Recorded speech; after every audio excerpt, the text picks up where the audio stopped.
Welcome to Grace and Truth Moments with G.S. Jackson.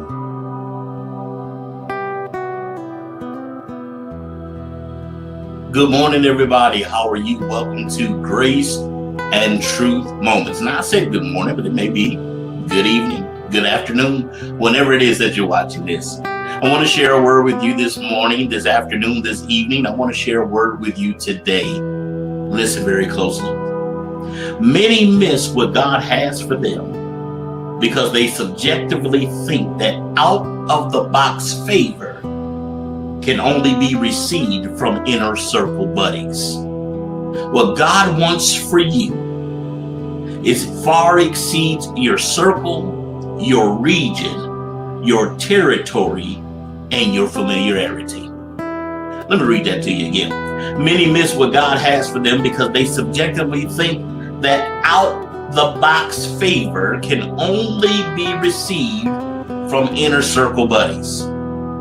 What God wants for you, what God wants for me far exceeds your circle, your region, your territory, and your familiarity. I want to talk about just for a few minutes, out the box and out the circle. How many times have we become discouraged, despondent, because what we feel that God is calling us to and what God is bringing us to, it feels as if that it won't be so or that it will not come to pass because of who we presently know and who is not presently getting on board.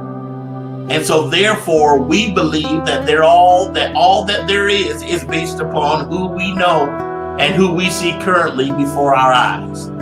Brothers and sisters, I'm coming to let you know today that there are people that you have not yet met. There are people that you haven't met yet, people that are in your circle, people that are not in your region, they're not in your territory that you haven't met yet, that are going to support and they're going to really confirm what God has put inside of you. For example, it's like having a orange tree vision, but you're living in New York, or you're living in Maine, or you're living in Indiana, you're living in Ohio, you're living in Michigan, but all you see is oranges. All you see is lemons.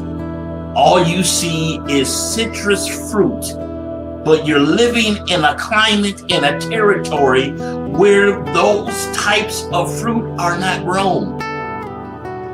And so therefore you think that your orange dream vision, your lemon tree visions are falsehoods. You think that they're myths and fairy tales because you don't see how what I'm envisioning, what I'm dreaming, what I'm desiring is going to come to pass because of where your location is. But then once you go out and you start going to places like Florida, going to places like California, once you go to places like Arizona, you start finding out that these things are common in these territories, in these regions. Once you left the box of your territory, of your familiarity, of your surroundings, once you have left that to explore other areas, other territories, other regions, you will find that what you have been dreaming about, what you've been desiring is in great supply and great demand in other areas where the area where you are cannot produce what it is that you've been dreaming of. You see, it's not that it's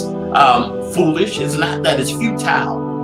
It's just you have to leave places, leave faces.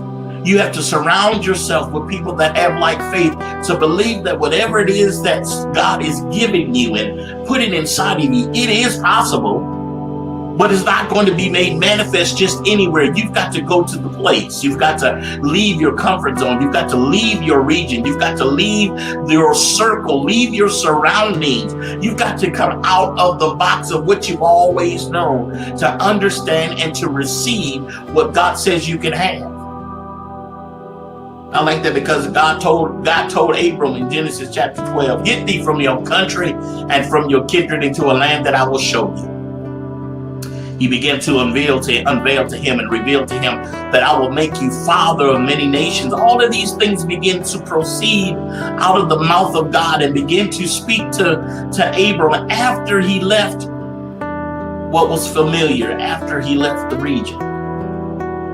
So could it be that the reason why you're not seeing what you're seeing isn't because you're foolish to believe it, isn't because you are not dreaming it and envisioning it in vain? Could it be just to be a matter of your surroundings? Could it be a matter of the box?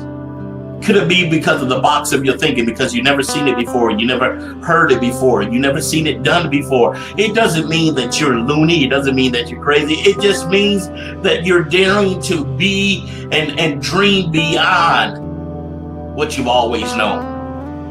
As Star Trek would say, boldly going where no man has gone before. So I challenge you, I encourage you, keep dreaming, but I'm encouraging you now to wake up. Because what has been revealed to you, what has been spoken to you, what has been disclosed to you is not anything that is impossible. It's very much possible. If God has spoken, if God has promised it, if God has released it, it's very much possible. But it could very well not be in the places or in the faces where you think it's going to come to fruition. Obey God and watch him do what could not be done in the places and in the faces that you're in. I believe in you. God bless. This has been your Grace and Truth Moment.